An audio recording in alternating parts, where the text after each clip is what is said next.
Percayalah, setiap doa yang tulus, setiap keinginan yang murni, pasti akan sampai kepadanya.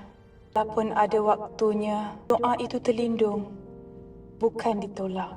Cuma ia sebenarnya sedang menunggu saat yang paling tepat. Semoga kita semua diberi kekuatan menghadapi setiap ujian dan terus istiqomah dalam kebaikan.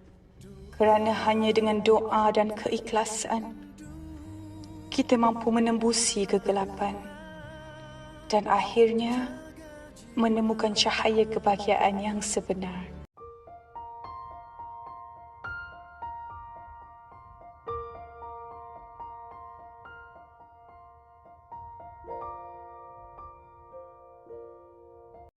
Rabiatul, jom kita.